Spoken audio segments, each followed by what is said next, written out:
we've now tried this rail on, and we know from measuring both sides that it's going to sit even, and you're going to have a nice even gap, and it all sits level. So once you've decided you've got it all nice and level, you can now mark the 7-inch mark that Richard was speaking about earlier, and that's going to be your first centre hole, which we're going to drill with a 3mm drill.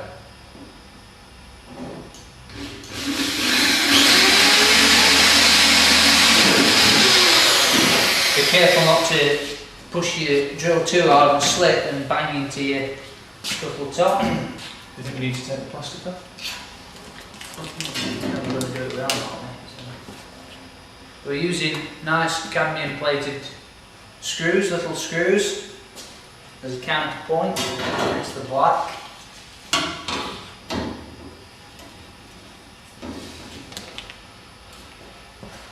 Put them in.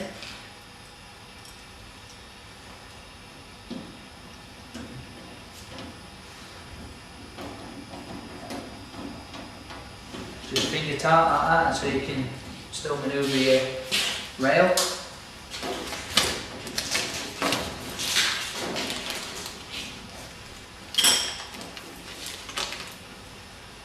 So if you push your rail round, make sure it sits onto your scuttle nice. It's nice and level. You're going to have the even gap from your front, like Michael. You see that, isn't it? Yeah, doesn't matter. So I've got 60mm there. From where? From that point to the end. Yeah.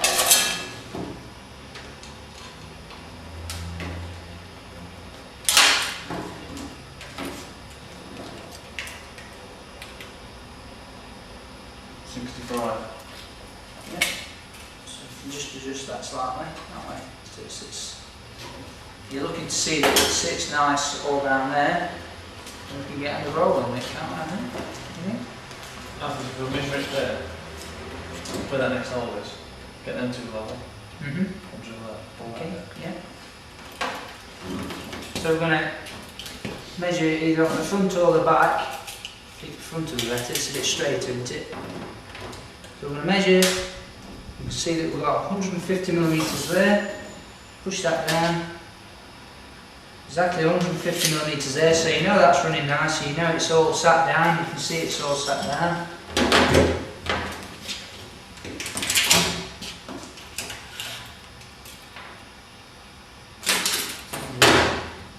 Good. You can drill another hole on that hole there.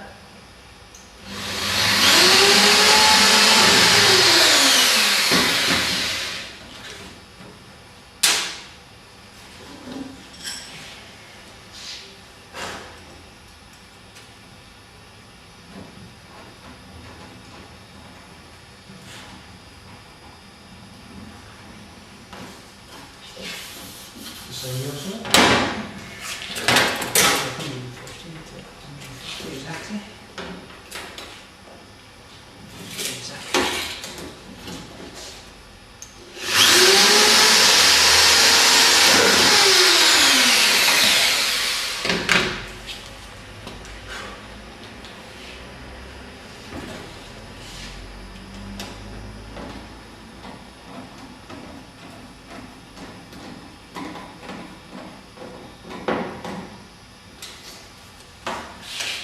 Sitting down nicely. As you can see now, we've changed angle. The camera that we've got, what we've done is we've just peeled enough plastic off so you can see this line here, and we're going to just manipulate it, making sure you're not making any gaps here, which it's all sat down nice. So just push that down. Once you got it all level up, you just put a little drill hole in there.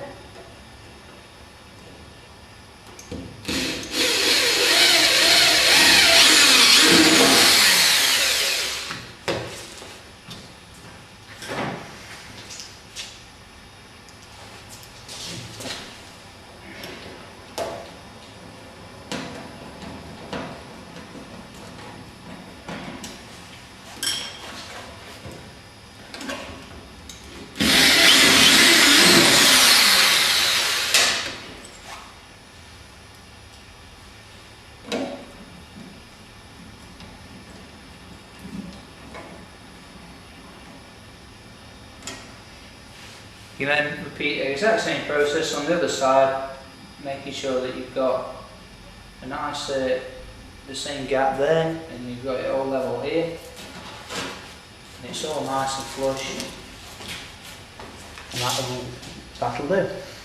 So again, we're going to come in with the stone guard, and as you can see, as we were showing you earlier, we've actually now trimmed that edge off there. So what we're going to do is we're going to just put in the stone guard nice and tight, line it all up, make sure it's all running parallel. We're going to put us a mark on there.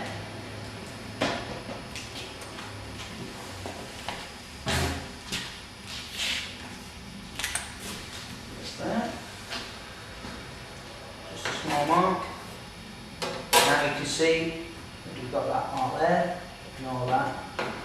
And that's where your stone guard's going to come. So we know that we're going to cover the holes that we previously put in. We're going to put, say, one here. One here, one here, one here. You might want to mark that out nice and accurately if you wanted to, but I think that's looking okay. So we're just going to drill through with a 3.5mm drill and put in the little rivets, which again are going to be covered by the stone guard. But then we'll be removing that screw. And Once the you screw put there, the pot rivets in. once you put your pot rivets in, that can be removed. Right, we're now come to fit a stone guard. So what we're going to do first is peel all the plastic all the way around the edge from the holes. But first of all you need to drill, so you need to mark them out all the way around at 1.25 inches like you were told previously. So once you've drilled them, peel all the plastic from the edge, and then you can offer it up to the position it's going to be in. You may have had to just trim the stone guard down to suit your wing beforehand, which we've already done. So we can offer it up, make sure it's nice and tight into your beading, as Richard said earlier. You've got it up at the bottom. you've got it nice and level with the bottom of the wing. So now we've got it in position. Just get the first of the screws in. First of all, we're going to fix it with screws. This enables you to squeeze your stone guard beading around the back and then tighten it into place. Because if you just put the pot rivets in straight away, you'll never do it. So we've got it nice and in position, pulling it tight into the wing and the beading. Snap it down the back there. And we'll get the fixing.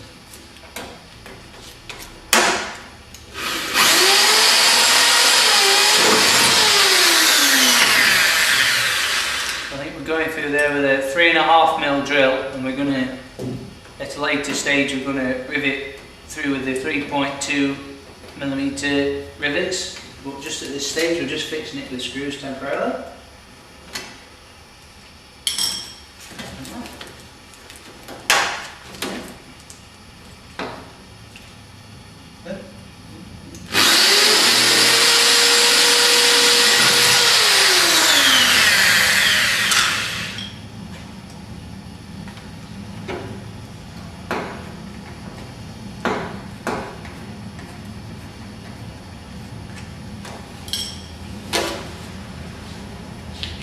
So now we've got two fixings at the top.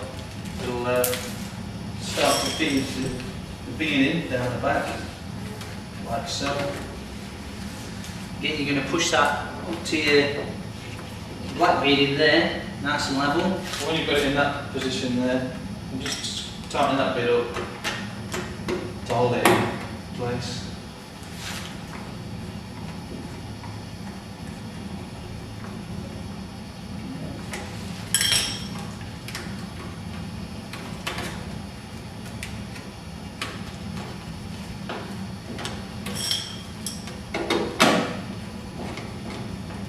Tighten that one up there, that'll load that in position. And when we come to the corner, you might find that you need to snip it a bit along the back. Just take a couple of V's out. Be careful not to cut into the like the tadpole head of the beading. just snip the back off. This will allow it to feed around the corner. So we'll get the fixing on the corner.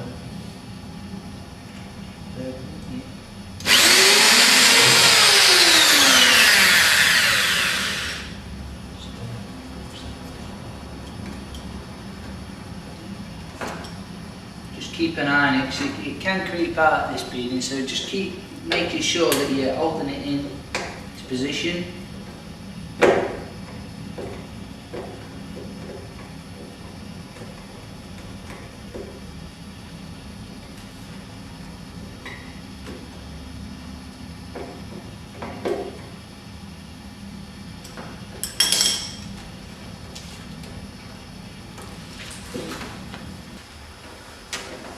You may find on the bottom that it's very, very tight against the rear, the wheel arch.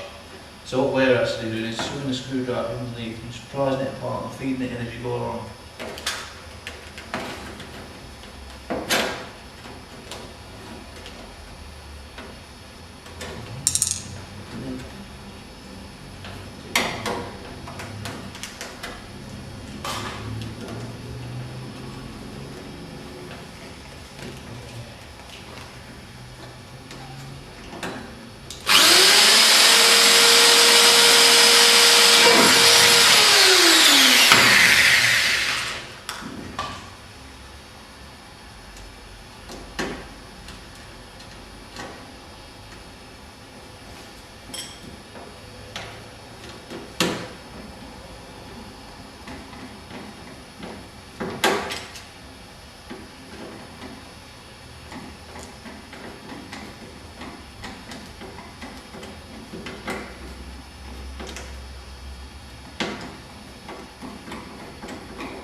Probably snip it to length, can we, Michael? So you're going to snip that to length, tuck it in behind there.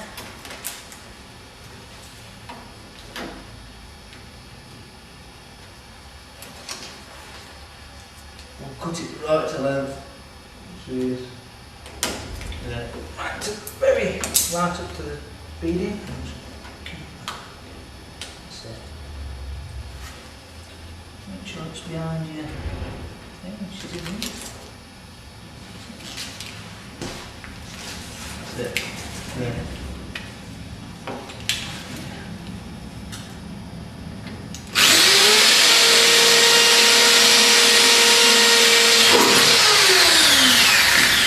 Careful not to drill your fingers while you're doing this.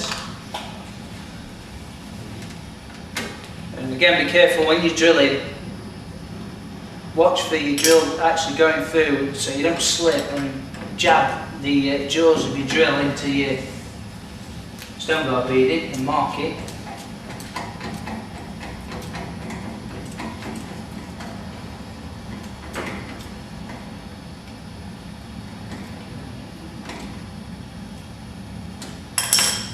So that's fixed the beading into position, and what we're going to do now is the holes we haven't drilled, we're going to drill those holes, and you can then just go straight in for rivets.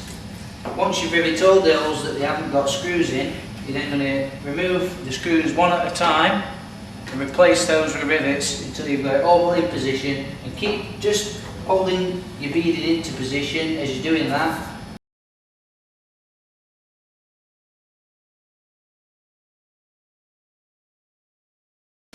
We're ready to move on with this car, and I'm here to give these boys some more tuition.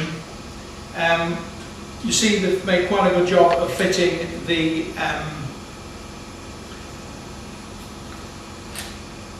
fly screen base, and from the perspex they've cut a fly screen.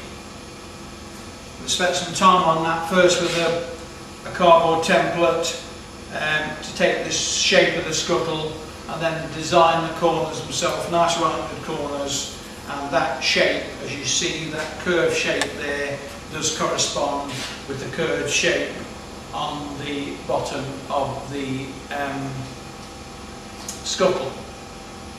And then to finish that off, there is a finisher, an aluminium finisher, that needs to be sanded down, cleaned up and painted matte black, that will go on the front of that like that with the corresponding holes. You could put a little bit of beading around it, or you could paint it a contrasting colour, but that's on there in a permanent position. Remember, when you're cutting this perspex with a jigsaw, cut it very carefully, make sure it doesn't vibrate, and make sure that you don't take the jigsaw out of the hole that you're jigsawing in before it completes its stroke. So again, we're putting that on there, the strip will go on the front and the 5 little screws will hold that in place. It should look quite neat. We've already been out and bought a set of instruments here. These are really nice instruments, video instruments, rev counter, speedometer, fuel gauge, oil pressure gauge, water temperature gauge, and a battery condition gauge. So those instruments have come with all the senders, the fuel tank sender, and they're quite neat. They will go into the holes that's already in the dashboard. When this dashboard was fitted to the scuttle, these boys made the mistake of not jigsawing out the holes first, and they assembled it before they jigsawed the holes out. Consequently, it meant that the holes had to be cut in afterwards, and without a jigsaw there isn't room to get a jigsaw in. So the holes were drilled out and chain drilled all the way around. We had last week a nephew of Michael's that came, Oswald. To tell the truth, when I saw him I thought he was a prat straight away. Anyway, they let him help and he cut the holes here, and you can see absolutely useless, no good at all. They're all like that.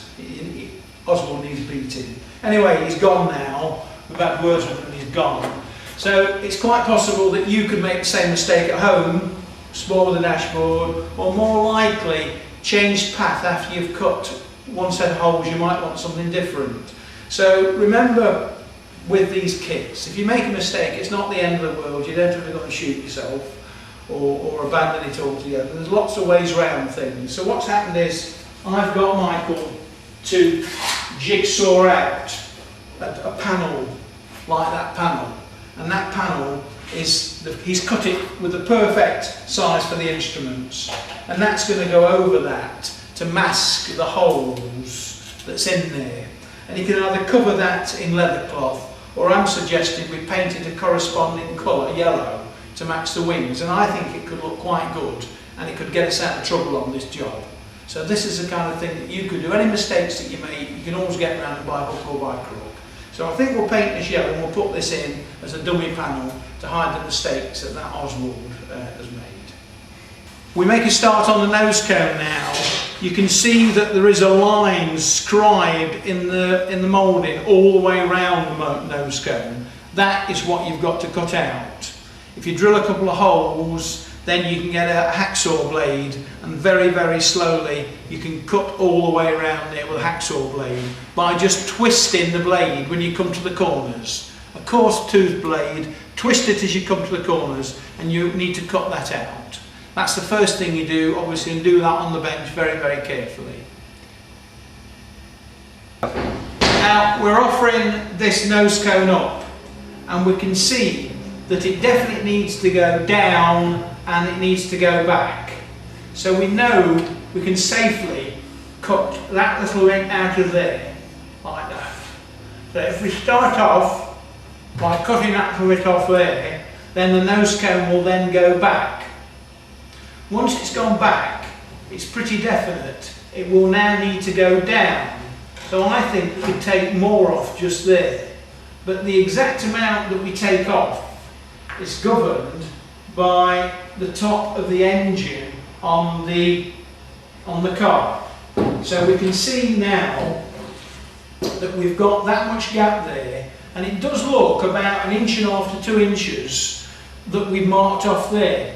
But I think if we cut that off like that now, that area that I've marked there, if we cut that away now, I think it would be spot on. But having said that, it may just be a little bit too much. So remember, you can always take a bit more off, but you can't put it back on again. So these lads are going to make a start by trimming a little bit off that, ready to get that nose cone further back and down, so that the gap between the top of the engine and underneath there is round about 1/2 inch. That's what we're aiming at.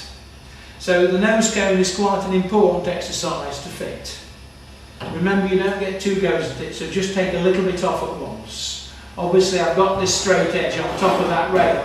It does need to go on top of the scuttle like that. So we look at that area there, that's how much we're going to try and get off it.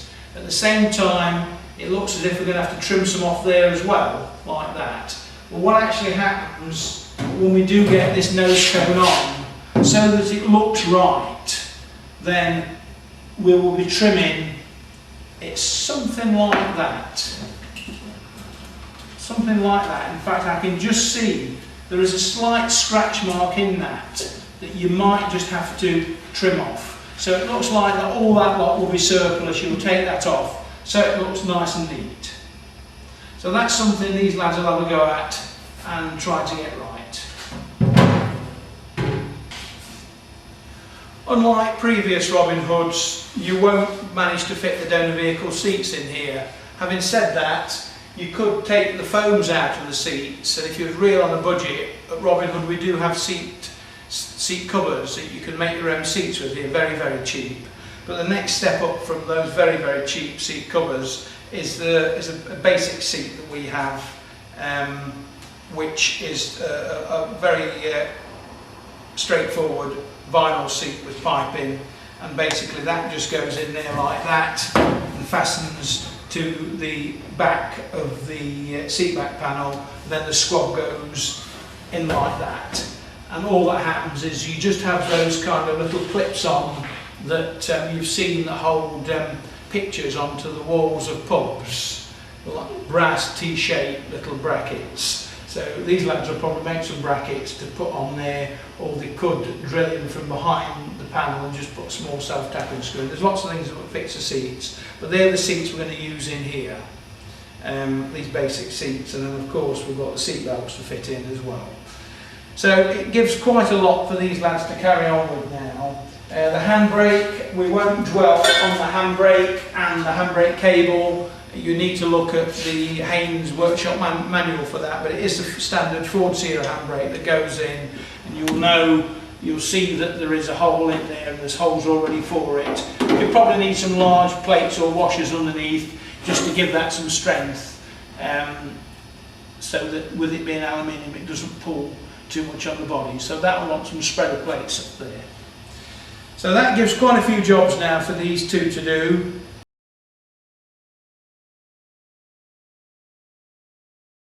As you can see, we've now got the nose cone into position, and what we've done is we've taken out the slot that Richard explained to you earlier.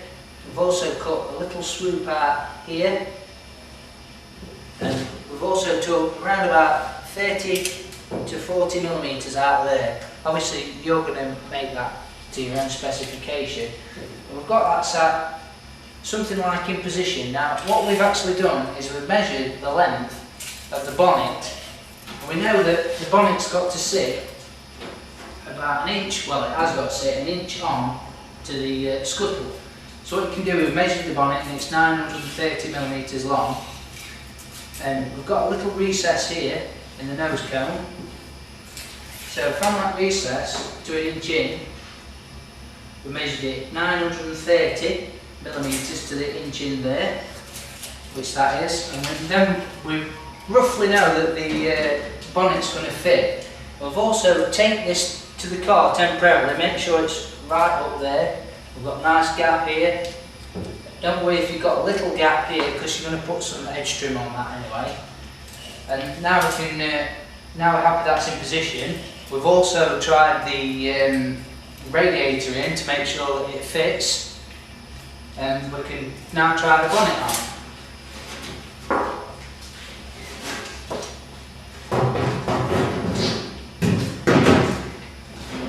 say, what we've also done on the scuttle is we've put 3 or 4 layers of masking tape, so when you keep trying your bonnet on, you don't scratch your scuttle. That is important. So what we're going to do now is we've got the bonnet into position. We've also got the nose cone into position. You can just wiggle it about a little bit with the tape. As you can see, what we're going to have to do is we're also going to have to cut, can you see that down there? We're also going to have to cut a slight bit out of the bonnet here. Not obviously that much. You'll have to measure it up off your body side up to the line bracket there, and you'll cut that out really neatly. Same process again, cut a little bit less than you think you need at first, and keep trying it, just take a little bit out at a time until you've got it perfect. Now what you can see as we're doing is we're actually holding the bonnet parallel with the side of the car there. That's its natural sitting position. Michael's holding it the inch in there, and then we can take to the back of the light bracket there. We're going to put a mark there. We're going to come up 90 degrees. I'm going to cut that section out of there. And we're going to do the same on the other side. Try the bonnet on, make sure everything's fitting nice, and we know it's going to be okay. Right, we're going to put the bonnet on.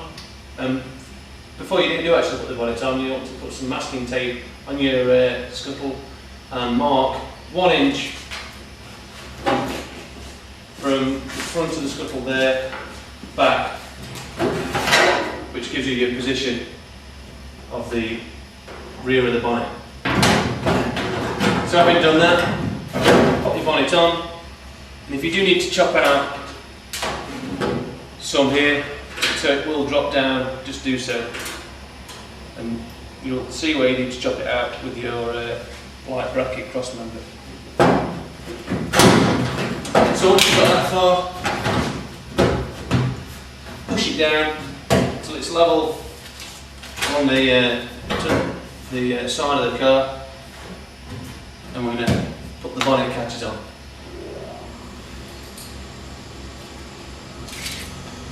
So where I'm going to put them is, I'm going to set them in 100mm from either end, like so, but it doesn't need to be 100mm, it's up to you entirely. That just seems like a nice measurement. So I'm going to measure 100mm there.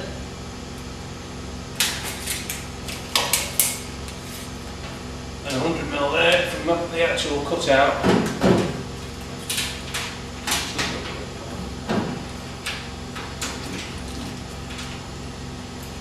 Just there.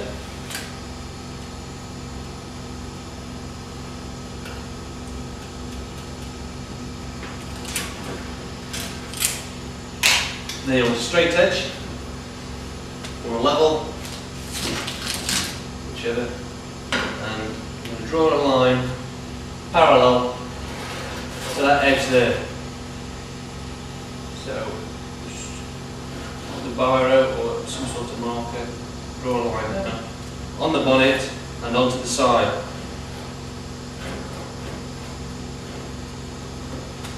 That gives you a guideline. Work too. So the same on the front.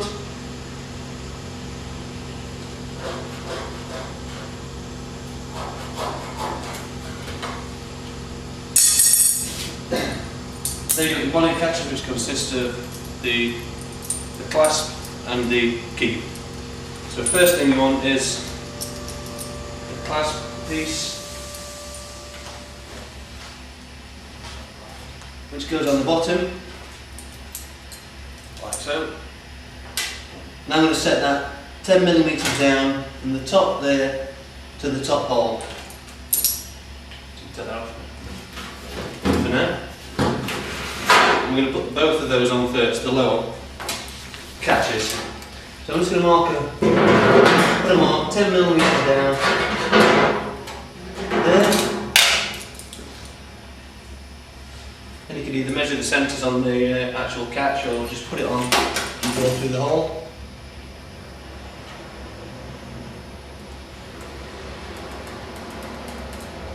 gives me 2 drill holes, which I need. That's 10mm down again.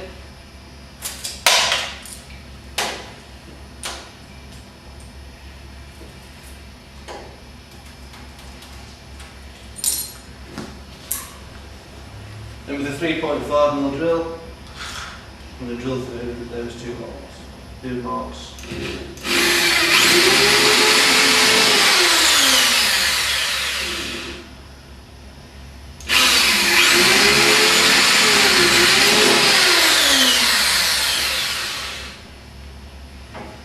Well, that will turn around, there we go. Now, just to get in, make sure you got the full lock on the opposite way so you can get your drill in. Else it is difficult.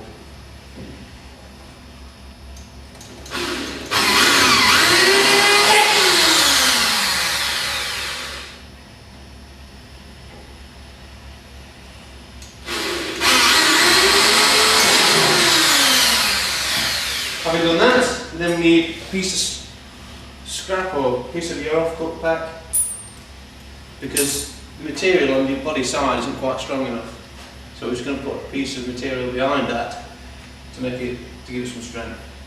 So again, you want those 2 holes on your piece of scrap, so you can put it behind. So I'm just going to mark that out on there. Just drill through the holes, through the bracket. And I'm going to drill that.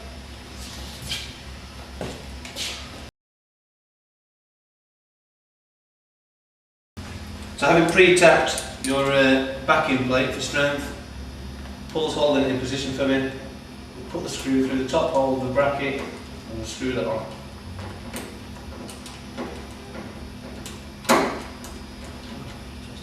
We've got the top one.